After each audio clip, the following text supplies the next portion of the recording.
Dick Gregory is a legendary comic and civil rights leader who is now part of a two-night special on A&E called The Right to Offend, The Black Comedy Revolution, airing June 29th and June 30th. We have Dr. Christian Gregory, Dick Gregory's son, to chat about the late comedian's legacy and this special. Good morning. Thank you so much for joining me today. Good morning, Rudy. How are you? It's always a pleasure to join my Chicago brothers and sisters. Oh, it is fantastic. It's wonderful to chat with you. You were born in Chicago. How often do you get a chance to come back here? Not as often as I'd like. So there's 10 of us Gregory children, so we get there on rotations, but Chicago is near and dear to our hearts. And, you know, my dad relocated the family to an organic farm in Plymouth, Massachusetts, but we have so much family there, so we would routinely go back. And now as adults, we do the same.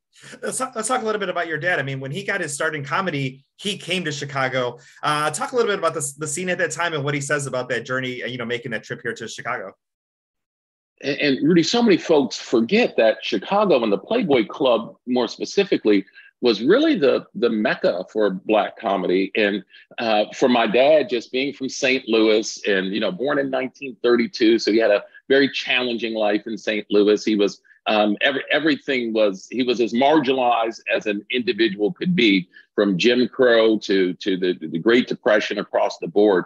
And I think out of that adversity, really is where he found his footing to be using humor as a source of healing first himself and then others. But specifically for Chicago, it was the perfect opportunity of, preparation met with opportunity. Some would call that luck. Dick Gregory always viewed that as divine intervention. He had an opportunity to perform at the Playboy Club, and he never looked back. Oh, exactly, because he was working at another nightclub. Hugh Hefner went to go see him. He was supposed to perform one night, ended up turning into 6 weeks and changing his career. And even during the roast of Hugh Hefner, that was his opportunity to go ahead and go hard. But he ended instead at that point was just telling him how much he appreciated and how much he loved, him as a person. Talk a little bit about Hugh Hefner and your father's relationship.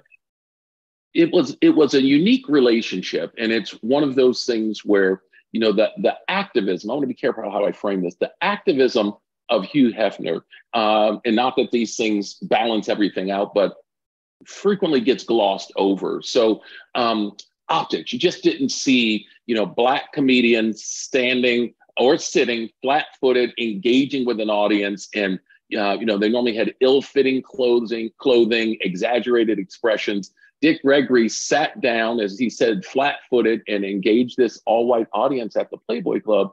And he used just topical material from the front of the day's paper. Many of the folks sitting in the audience were not that up to speed on breaking news and current events. And so he found his niche in using, news to poke fun at the ills of the time. And for a major part, that was, racism. And that was all of the things that marginalized the Black community. And it was an opportunity that really broke a glass ceiling for Black folks, for women. And it aligned itself perfectly with the civil rights movement. But my dad had a lot of admiration for Hugh Hefner. They always had a professional relationship, and he would always point out that if it wasn't for that opportunity, many of the greats that we see today would not have had the platform that they have in the microphone to speak so clearly, to really revolutionize and shake things up. Let's talk a little bit about what we're going to see in this special in regards to your dad.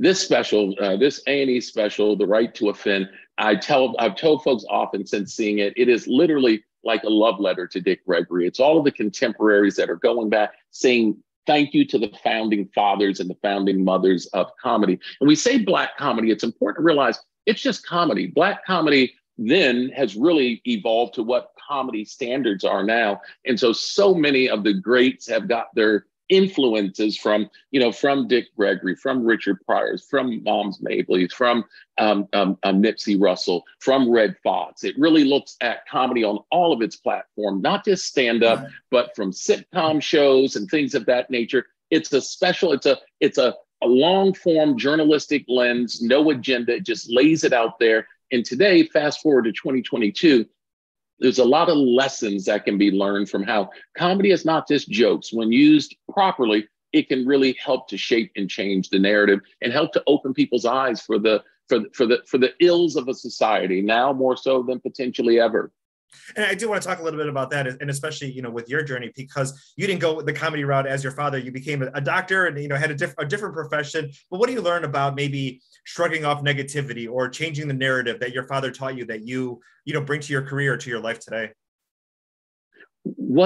For me, it's just, the unbridled power of laughter. I mean, we frequently say laughter is medicine, and this documentary shows so beautifully comedy has always in the Black community been aligned with music. And my dad would frequently say that music is therapy, comedy is medicine, and the combination of the two of them have really saved a lot of minds, bodies, and souls. So for me in my practice as a chiropractor and dealing with folks who are dealing with a different type of pain, most of my patients did not know that my dad was Dick Gregory. It wasn't something that any of us Gregory's kind of wore on our sleeve as we were kind of charting our own course through life. But laughter was a cornerstone. I mean, we would frequently, it's sometimes in our most discomfort and despair that we can take a moment to kind of stop looking at life so serious and laugh at our current predicament to know that it would only get better from there. So in my practice, laughter, probably some would say maybe a little too much, but it's in the genes for certain. Okay, I'm going to schedule an appointment because I want to come and see you. So, Dr. Christian Gregory, thank you so much for your time today. The Right to Offend, the Black Comedy Revolution, airing June 29th and June 30th on A&E.